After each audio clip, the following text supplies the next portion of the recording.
what to look for when you're buying land. Are you thinking about buying some homestead land, some raw land that you can actually move away from where you're currently at? Buy a house or property away from the city just to get away from it all? Well, I'm going to share with you what I looked for, what I was looking for when I was looking for that piece of property to build my dream homestead, where I looked for it, what key features was I looking for, what did the property need to have, and also other important things that you should know when either dreaming or pursuing finding that piece of raw land or real estate.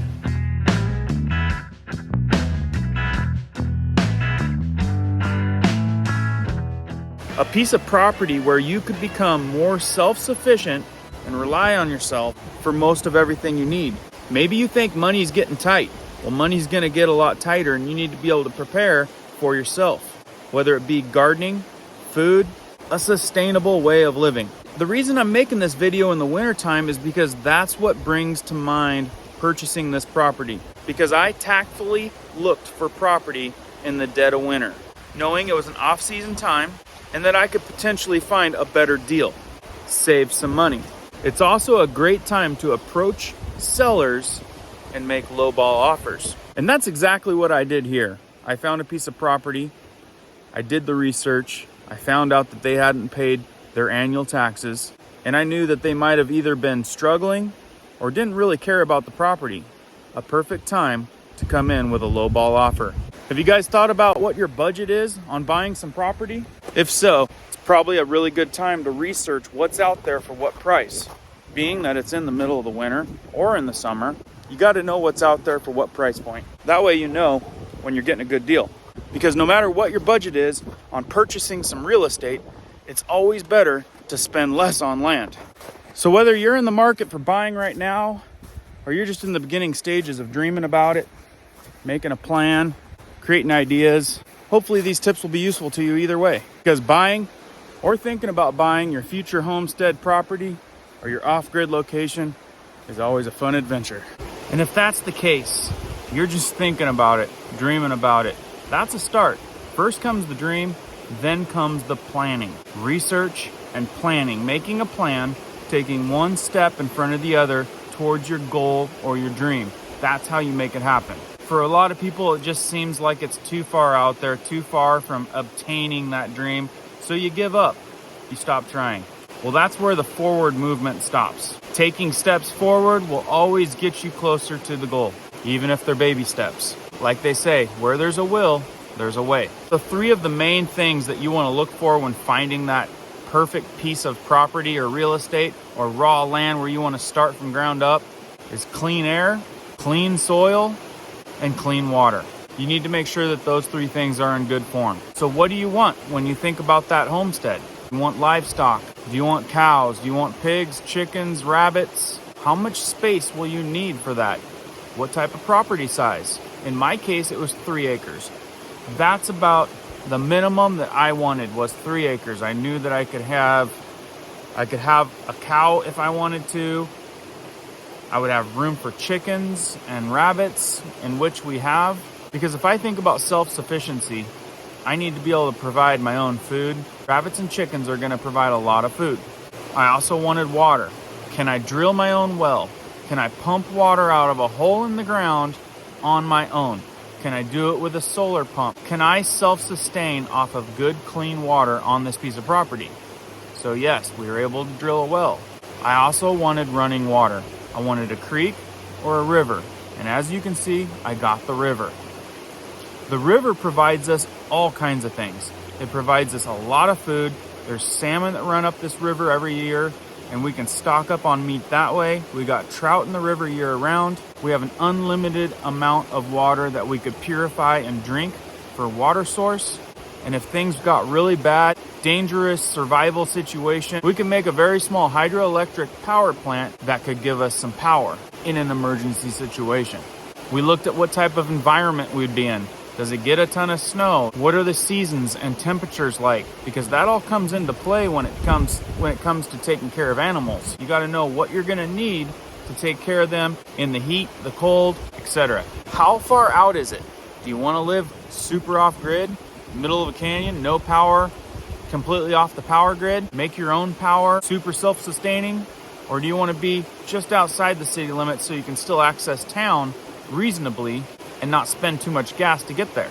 Do you want to be able to see neighbors?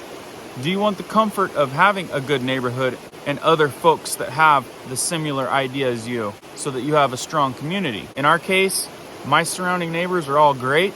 They all have the same mindset. They're all on 3 to 5 acre lots, which gives everybody plenty of space. At the end of this video, I'll give you some resources, some websites to go and find out what that type of area has for that good air, good water, and good dirt soil. Another thing that you want to think about is disaster area. Is this a disaster area? Is it going to have floods, fires, tornadoes? What defenses are you going to need to be ready for in that type of area? In our case, it was forest fires, but we're really close to a river, and we've got a good amount of land around our house with no trees or burnables to make it less likely to be a home-threatening situation. Also, we used fire retardant building supplies to build our house, to build our barn, metal, concrete hardy board, concrete hardy shakes, metal roof. You get what I'm saying? Because the last thing you want to do is have to call Homestead Rescue and have the Rainey family come out and bail you out because you didn't do enough homework. So the idea is to spend less on that property, right? So when finding that really good deal on a piece of property or raw land, you need to think about one big thing. Why is the price so low on that piece of property? You have to do research. You need to find out. There's usually a reason. It might be too far out. Maybe you can't get power out there. Maybe there's some restrictions on getting a road in there. Maybe you're in a wetlands area that has certain restrictions. Maybe the soil's contaminated. Maybe there's a really bad wildfire there and it's really hard to get insurance on your home. These are all things that you have to do a little bit of research. And then when you do have that information, it may not stop you from buying that piece of property or purchasing that real estate. It may just be a bargaining card, because knowledge is power when it comes to lowballing the seller with offers. Major things that I really wanted personally was the water source. Like I said, I wanted to be able to have some farm animals. I wanted to have a huge spot for a big garden. And I'll tell you, that garden is getting bigger every single year. I wanted to have close access to the mountains and road systems to where I could go really far away if I wanted to go the other direction. Mountains for hunting. In our case, it was deer. There's a lot of deer. There's a lot of bear here. I wanted that hunting option for gathering food for my family and not relying on the stores for meat. As we all know, inflation is going through the roof and things are getting very expensive. That's why buying some land and finding some property to purchase right now is becoming more and more popular. The more self-reliant you are, the better you're off against all these inflating prices. It's getting a lot harder for businesses to operate out there. And I'm sure you've noticed the things they put in food these days, I can't pronounce over half of them. I want to make and get as much food as possible for my family on my own. For us, it wasn't easy getting this property. We had to jump through all kinds of hoops being on wetlands area. It took a year alone just to get our permitting done. And at that point, we had already moved onto the property in a camper with 6 kids. And we ended up living in that camper for almost 3 years as we built our homestead. Luckily, I know how to do a lot of things, so we built the majority of everything by ourselves. It was quite an adventure, and I wish we had been recording that. That would have been pretty entertaining. So without getting into too much details, too much information, I wanted this to be an inspiring video. Find out if the wheels are turning on this subject for any of you out there, and if it's a popular road to go down, as I have a lot of information to share on this and a lot to offer. So be sure to comment below and let me know where you're at with this. Do you like the idea of getting off grid, becoming self-sufficient, finding some property to purchase, finding a home to buy, and determining whether it's time to turn that dream into a reality? Please like this video if you're finding value, subscribe, and let me know if you'd like to see more on this topic.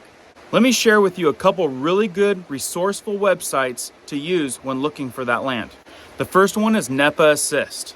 You simply go on there, you enter in your zip code or the zip code of the area that you're looking at, and you're going to be able to see hazardous waste areas, air pollution layers, water monitoring layers. You're going to be able to see what type of air quality the area has. You're going to be able to find out what the soil has in it. Does it have lead? Are there water features around? Streams, lakes, ponds, rivers, springs. You're going to be able to find out if you can drill a well, how deep the wells are. There are soil survey maps, super detailed as you zoom in. You can seriously do a deep dive on any of this.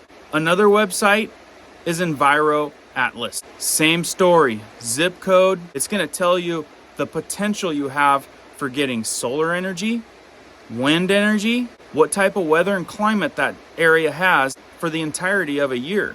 So you can definitely plan ahead on knowing what type of energy source you would like to use or what type of backup energy source you could have.